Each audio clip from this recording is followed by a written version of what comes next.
Video game genres are really weird and dumb and stupid, and I hate them, and I made this video to rant about it.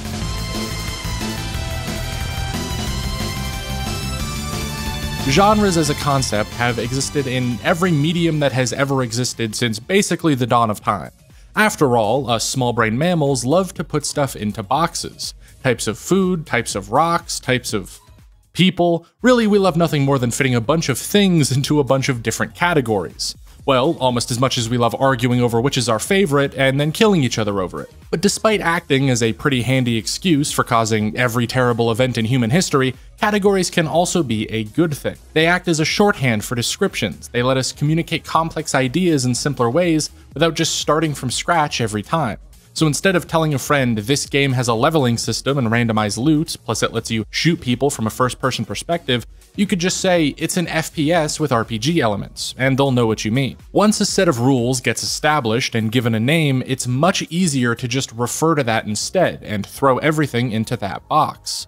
But what happens when that box fills up with too much stuff, or the rules we use for it become too broad? I mean, can you even tell me what makes something an RPG? If it's just a game where you play a role, it would apply to literally every game ever made. Okay, so what if we close the definition to something specific, like any game with stats you can level up, weapons and armor you can loot, choices you can make in the story, and different playable characters and side quests, and maybe an open world. That seems a bit better, but it also means the most successful RPG ever made is Grand Theft Auto 5. You see, base genres on their own are basically useless, unless they're literally just technical descriptions like third-person shooter. So the answer to what happens when the box gets full is we just make another smaller box, and we call those subgenres. A game is no longer just an RPG, now it's an isometric narrative-driven CRPG, or a turn-based JRPG with life sim elements. And that helps a lot with building an idea of the game up in someone's mind, though it often still isn't enough. I mean, what makes something a JRPG? The name would imply it's any RPG made in Japan, and yet I've never heard anyone use it to describe Dark Souls. Don't lie to me, we all know when I say those four letters, you're thinking about Chrono Trigger or Persona or something. And I mean, it's not like the style of game we consider a JRPG is limited to being made in Japan. They're not region locked or something. You know, like to make one, you'd need to connect to a server in another country with like some sort of service, like a virtual private network. This video is sponsored by Surfshark VPN. Surfshark is an app and browser extension that keeps you safe online by masking your IP address and letting you virtually travel the world.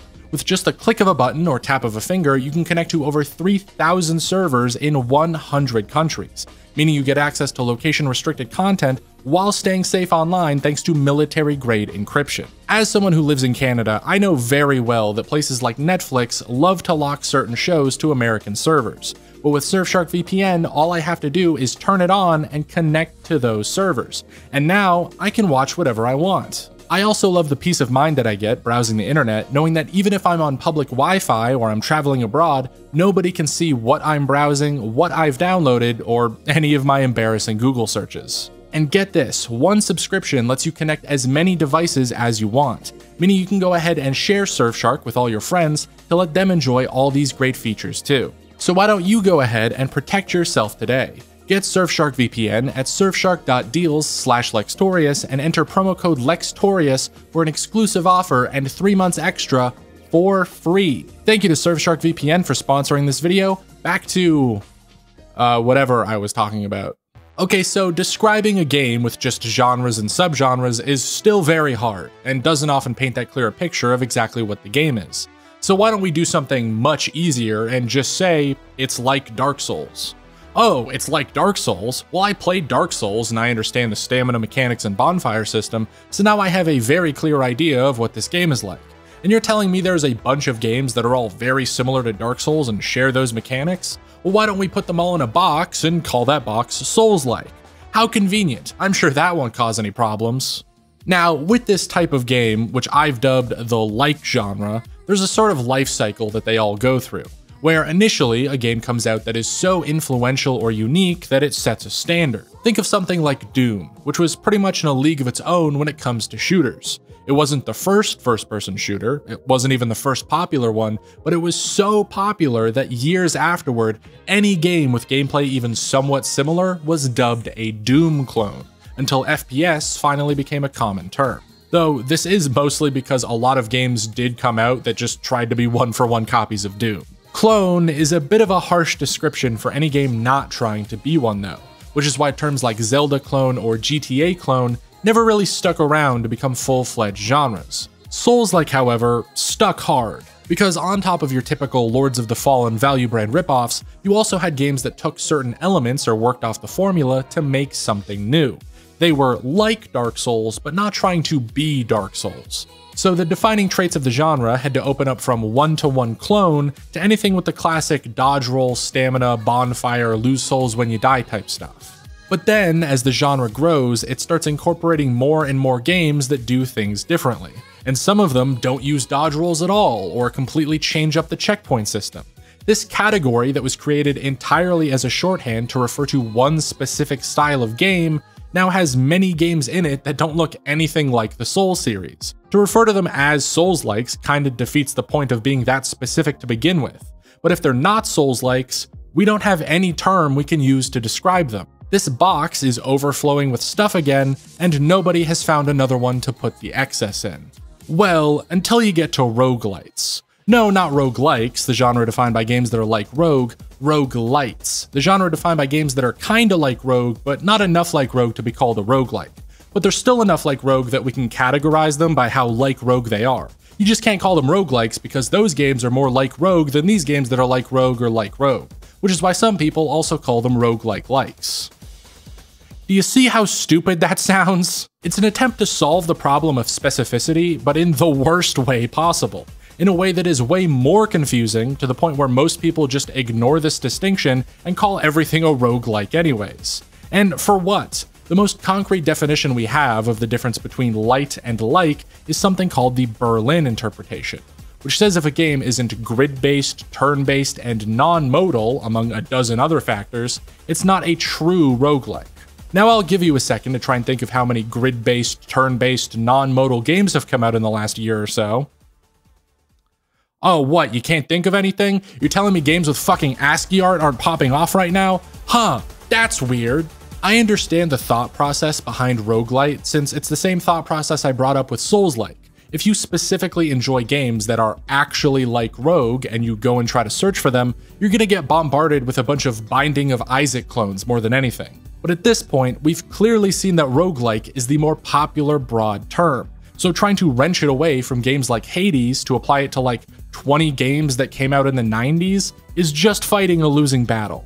Sorry, that's just how language works. If you want to come up with some term for your classic roguelikes, just call them something like classic roguelikes, or true roguelikes, or, and this is a wild idea, just say these games are like Rogue.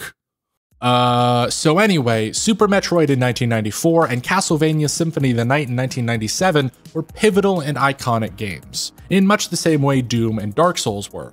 So like Doom, the elements they used became genres, and like Souls-like and roguelikes, their genres expanded over time as more games fit into them. And many years later, we have the abomination that is Metroidvania. I mean, the name itself comes from combining Castlevania and Metroid, and yet the original Castlevania isn't a Metroidvania, which is confusing. The genre is defined by non-linear interconnected level design, and progression gated by the use of certain unlockable abilities, which isn't a thing in Castlevania 1. That game is very linear. Those elements would only be hinted at in Castlevania 2, and even then the genre-defining parts were all from Symphony of the Night, which was 10 games later, more specifically from the mind of Koji Igarashi, who took inspiration from the early Zelda games. Leave it up to him and the genre would be called Zeldavania because he wasn't even aware of the connection to Metroid until people pointed it out to him. But obviously the genre can't be called Zeldavania because part of the Metroidvania style is that 2D platformer level design that was perfected by Super Metroid. Games like Hollow Knight and Ori and the Blind Forest clearly take inspiration from that. Yet, There are so many games described as Metroidvania that aren't 2D platformers. Like, you know, Metroid Prime, which, fun fact, some people might not even describe as a Metroidvania, because on top of the whole 2D platformer thing, a key part of the genre is the RPG elements that Symphony of the Night introduced. You heard me right, not only is Castlevania not a Metroidvania, to some people, neither are most Metroid games. In order to confuse things even further, I've seen people come up with things like Metroid-like, Metroidvania-like, Castleroid, and even Classicvania to specifically refer to all the pre-Symphony of the Night titles. Which, at that point, what are we even doing here? If you need to come up with a whole genre to encompass less than a dozen games, you have a problem. Just call them Castlevania games that came out before Symphony of the Night. We don't need a catchy name and category for them. Really, the Metroidvania genre is such a weird, backwards case study compared to roguelike or Soulslike. Because unlike those genres, or pretty much anything else, it is entirely derived from two separate games that only share a couple things in common, and are part of different franchises that don't even fit into the genre named after them. You can't measure something as a Metroidvania based on how close it is to Castlevania or Metroid, because even Castlevania and Metroid aren't 100% Metroidvania. We're basing the genre off a weird, hypothetical game that doesn't even exist. And all because Metroidvania is way more fun to say than Symphony of the Night-like. Though, I guess I should be thankful we're not in the timeline where Castleroid took off. Jesus Christ, I think I would have given up gaming altogether if I had to hear people say that unironically. Okay, but surely there's an example of a like genre that does things right. Right? Well... no. But hey, did you know that the adventure game is actually a like genre? And no, it's not a genre built around the idea of adventure, because that would apply to like every game ever. Actually, the adventure in adventure game specifically refers to 1976's Colossal Cave Adventure, a text-based, exploration-focused puzzle game. So technically, the more apt term to use for the genre would be adventure-like, since it works off a similar premise to Soulslike and Roguelike. Stuff like King's Quest, Monkey Island, and Myst are all adventure games. Uncharted and Tomb Raider are not, because the key tenets of the genre involve puzzle solving, exploration, narrative, a hero protagonist, and collection of objects. Wouldn't that make Uncharted an adventure? Fuck. Okay, well, adventure games were originally all of that, but more focused on the text-based or point-and-click type of gameplay. A hallmark of the genre is basically no action or combat whatsoever, plus narrative in this context is more meant to be about piecing together the story through the gameplay. Like all the other like genres, they just had to expand the definition to the point that it basically became meaningless. Unlike roguelike and Soulslike though, adventure games didn't have a major resurgence or rebranding. They didn't try to call every game that came after diet adventure games or something stupid. Mostly because, adventure games are dead, with one of the death knells being in 1998 when popular game developer Sierra was sold to Cuck International. Or, well, the original text-based game mostly died out in the West. In Japan, however, adventure games have been and still are incredibly popular, because guess what? All visual novels are adventure games. I don't even care about nuance here. They're the same thing. Try to leave a comment about it. I dare you. Everything from Kojima's Snatcher and Police Knots to whatever dating sim you can scrape off the bottom of the new releases tab on Steam, these games are all very clearly in the same category. And they make up the majority of games made in Japan. Whereas in the West, the tradition of exploration and puzzle-focused narrative games also transformed into things like the Stanley Parable and The Witness, alongside Heavy Rain and Telltale games. And... oh my god, I haven't even brought up walking sims yet. Oh, Jesus Christ. Okay, basically games like Gone Home, Dear Esther, Stanley Parable, etc. are direct continuations of the adventure game, where the focus is on exploration and puzzles with little to no action or combat. Specifically, these newer games didn't even have failure states or game overs, which for some reason made a large portion of the internet so angry they invented the term walking simulator to insult them.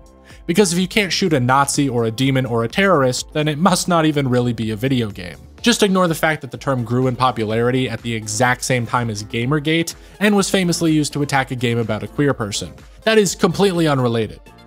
Probably. And since 2014, the term walking sim has been used much more positively to describe these games, in a sort of ironic reclaiming of the word.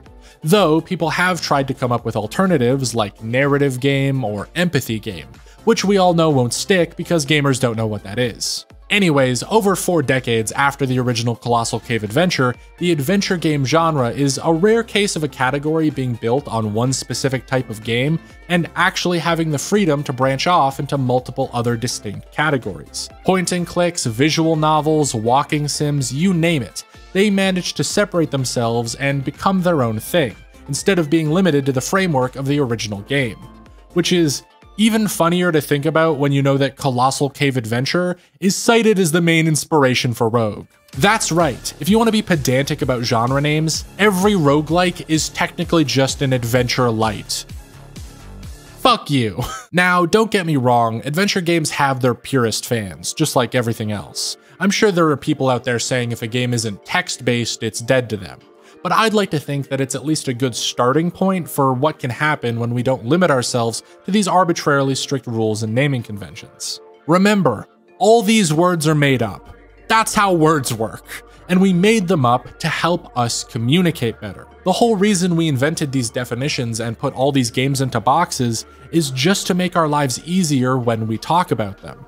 But what should be obvious, however many minutes into this video we are, is that when you care too much about the words and definitions, you just end up making things more confusing. If someone wants to call a game a roguelike because it has permadeath and randomized levels, who cares that it's not turn-based? You and I both know what they're talking about. If you want to say that Dark Souls isn't a JRPG even though it's made in Japan, yeah, that makes sense. It's kinda weird to split games into country of origin anyways. You know what Japan calls RPGs made in America? Yoge Kusige, which means shitty Western game. Let game genres be fluid. Let them adapt and change with the times, or even straight up die if they need to.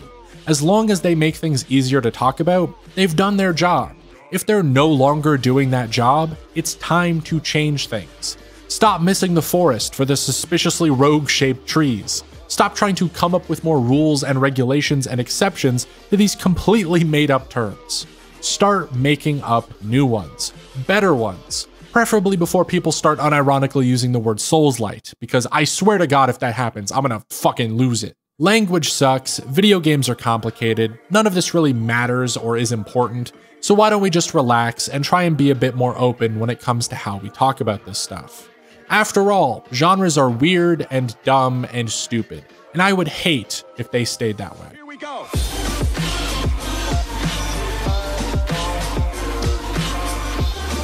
Thank you so much for watching. I'm not joking when I say this video mostly just exists for me to rant. I could have dived in a lot deeper and talked about a ton more genres, but I figured people much smarter than me have already had all the serious discussions about this topic. I just wanted to make my little jokes and try and wrap it all up in the end. Leave me a hate comment if you don't think I did a good job. If you liked this video though, why don't you comment on a genre that I didn't talk about? One that you don't like, maybe one that you do. My personal favorite is Strand Game, because, like, what even was that? Has anyone figured out what Kojima meant by that? Because I haven't. Oh, and while I'm at it, this entire conversation is not unique to video games at all. Go ask a metalhead how people determine what is or isn't metal, or an anime fan what defines an isekai, and you'll get a rant about as long as this video. This is something that applies to every facet of human language. I just wanted to talk about video games because that's what I know. Anyways, if you want to get your name in the credits like all these cool people, go check out my Patreon, linked in the description. If you want to hang out and chat with more people in the community, go join our public Discord server, the Grey T-Shirt Club, also linked down below. Thanks again to Surfshark VPN for sponsoring this video. I'll see you next time.